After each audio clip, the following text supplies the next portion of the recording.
Welcome back to the Bro Tech Gaming Podcast. Today we are going to be discussing episode number 7 of the HBO show The Last of Us. My name is Carlos, this is Sean, and let's get into it. What's up, guys? So, most recent episode now on The Last of Us basically is titled Left Behind, which I think Carlos and I had a pretty good idea of what they were going to get into in this episode. Left Behind was a standalone DLC that came out in part 1 of The Last of Us. So, it basically just more or less delves into Ellie's sort of prequel, like pre story to the events of the first game. Basically like how she was living before she met up with Joel, and we get introduced to Riley for the first time. So we're finally getting that backstory that the episodes kind of tease and allude to throughout the series. So go ahead and start us out, Carlos. Yeah, so I thought the show or this episode was actually pretty good. We start off picking up from the last one where Joel was stabbed. I think that the horse kind of dragged him into the house. You see the horse chilling in the garage, and then you see Joel on the ground, and then he basically tells Ellie to leave, and Ellie's kind of like 50-50 on leaving or not, and like you see her run upstairs like about to leave, and then we dive into the flashback. And so Ellie's pretty much like running around doing laps around the gym, and then the bully, I guess, like takes her Walkman or whatever. Yeah, you didn't have a Walkman growing up? Yeah, I did. I think it was more of a CD player though. I'm pretty sure it was an old school Walkman tape player, dude. Because she had like a whole bunch of like tape decks in her room. When Riley climbs into her room, and she's got a whole bunch of tape decks in there. So those weren't CDs, my guy. Well, I Those was were saying for me, tape decks. I had CDs. Oh, for you, I had both. I had both. Yeah. But anyway, sorry, sidetrack. Yeah. So she gets in trouble. Not really in trouble because the officer doesn't really do anything to her. Just kind of gives her like a motivational speech, and she kind of, I guess, she buys into it. I don't know. I didn't really think she did. But she's chilling in her room, and then Riley sneaks into the window, kind of covers her mouth, and she gets all scared and like kicks her off. That was pretty funny. Ellie's actually pretty tough for how small she is. I thought it was kind of crazy to see her like thrust kick her like halfway across the room. Yeah, it was pretty good. So Riley basically asked if she wants to go out and have like the best night of her life, or whatever she said. And they end up, jumping rooftops all the way over to the mall, and they get into the mall. So I kind of had like Dawn of the Dead kind of vibes, like chilling in the mall. You like malls in the post-apocalypse. That's true. That's Yeah, good. That's the thing. because they have everything in there. They have everything you need. All the supplies you need, including lingerie. That wasn't touched. All the lingerie that you could use. Yeah, that was funny. So she basically shows her like the 5 wonders of the mall, which one of them was an escalator, because I guess she had never seen an escalator before, which was funny. But other than that, she kind of just takes her around. They went to the arcade, played Mortal Kombat. They went on the merry-go-round, or the carousel. I don't know what you call it. Yeah, it's a carousel. Carousel is accurate. Yeah, and so she takes her to this what is it, like a macho nacho place? I can't remember the name of it. And they were gonna, I think she was gonna make her some food or something, or she just took her over there to give her the book, right? The no pun intended book. And she finds all the like the pipe bombs that she's been building or storing or whatever it is. And so Ellie gets kind of mad, and she figures out that that whole scene that she took her there wasn't even for her. But I mean, I guess she was assuming, because Riley actually wants to leave, or is getting shipped out to Atlanta on new orders. So she asked Ellie to go with her.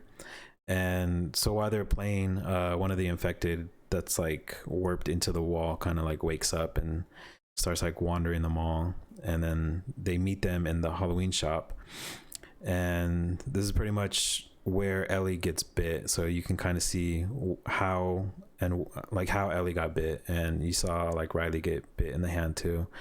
But Mm, it doesn't show like what happens after that, because they're kind of just sitting there right. going over options, and then they just like flash forward back to Ellie and Joel. Yeah. Yeah. Which I actually so like I did play the DLC and I remember the events of the story.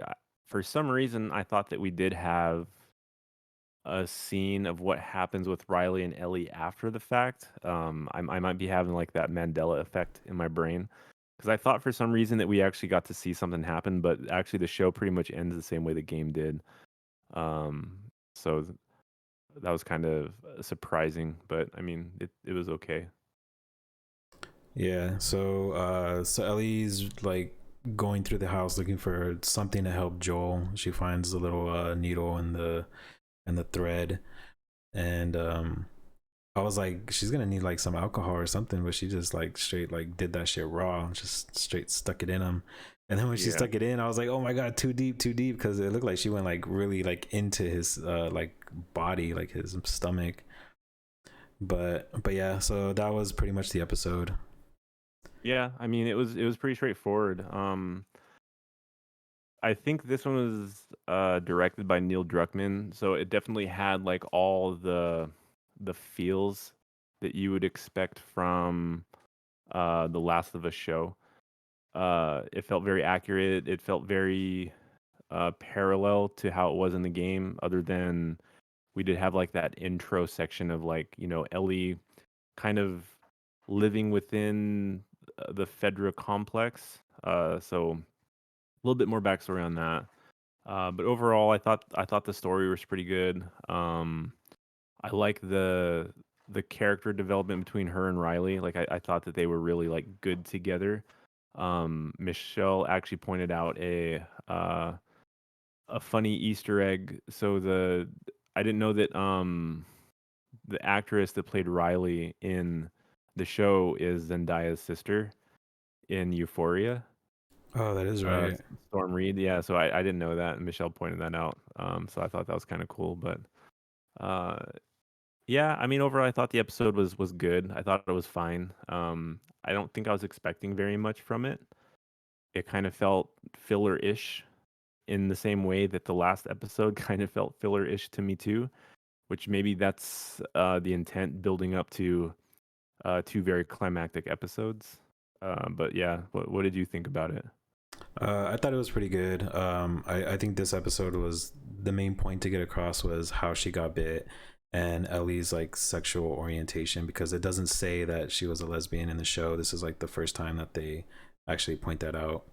Yeah, Because I didn't yeah. tell Karen anything about it, and she was like, "Oh, she's lesbian." I was like, "Oh yeah." And the show never like realized or like let us know that, and I never told her that. So that was her finding out for the first time.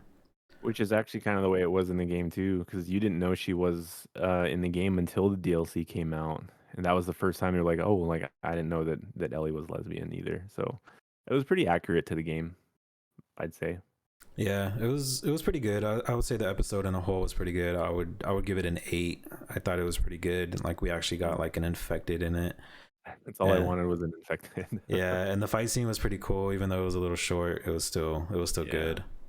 Yeah, I thought the setting was really cool. I like seeing a post-apocalyptic city. I like seeing everything broken down and just see how far they can go with the detail. Um, I like the infected because, like you said, we did get another infected in the show, which we're not getting a lot of. It seems like lately.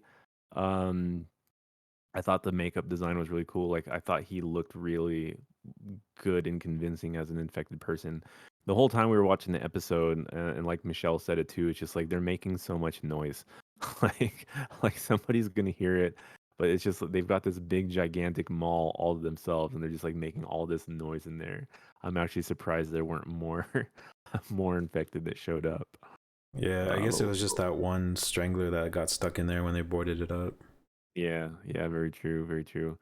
I kind of give it the same rating as I gave the last episode, which unfortunately is lower than you. So it's still a 7 for me. Not because I didn't like it. I think it's because even for me playing the DLC, I don't really remember liking the DLC all that much either. I think what hurt the episode for me in comparison to the DLC is that at least in the DLC you get to play as Ellie and you get to see how her capabilities are and how her survival is. It kind of fills the gap in the game, uh, more so between Joel getting hurt and falling off his horse, and then like meeting up with like David in the encampment and stuff like that. So they had a little bit more of that in the game, and I don't know, maybe they'll still show some of that in the next episode because Left Behind in the game technically had a couple different parts. Like they had the flashback with Riley, and then they had a little bit of present day stuff of Ellie sort of like scavenging and you know, helping keep Joel alive throughout the winter time. So I guess we'll see. I guess we'll see what happens with that. But that's why I think that's why I kind of gave it a 7, just because it kind of felt like flat to me throughout.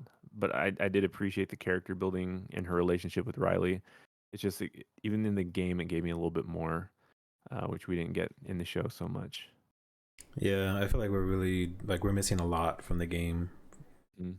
because yeah, I mean the game's long. Like obviously they can't put everything in the show from the game, but I still Yeah. feel like we're missing a lot of like good stuff.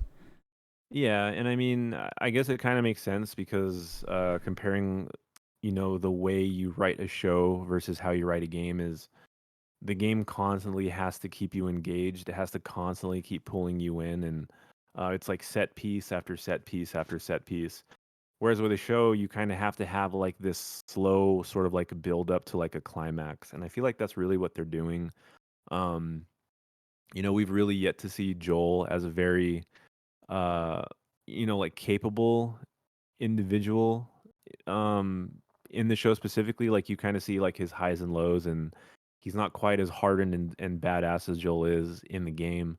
And I feel like we're still kind of building up to that because that's just kind of the way shows run. You know, you don't get like the same high level character throughout the entire season of a show. You kind of go through ups and downs and character building and kind of like see what happens, and you have sort of like this part where the protagonist kind of finally reaches like the pinnacle of who his character is supposed to be. And I think that's what we're getting out of the show. Like I think that uh when Joel kind of like wakes up or gets healthy again, I think we're gonna see a different part of him that we didn't see previously in the show. So that's kind of what I hope that they're building up to. Yeah, for sure. Hmm. So the preview for episode 8 is already out on YouTube. Yep. Check that out. It looks like it's gonna be really good. It looks like it's gonna follow the game, also with the part with David. Hmm. So I'm excited for that. The next 2 episodes are gonna be really good because they're the 2 last episodes of the season. So Yeah. Yeah.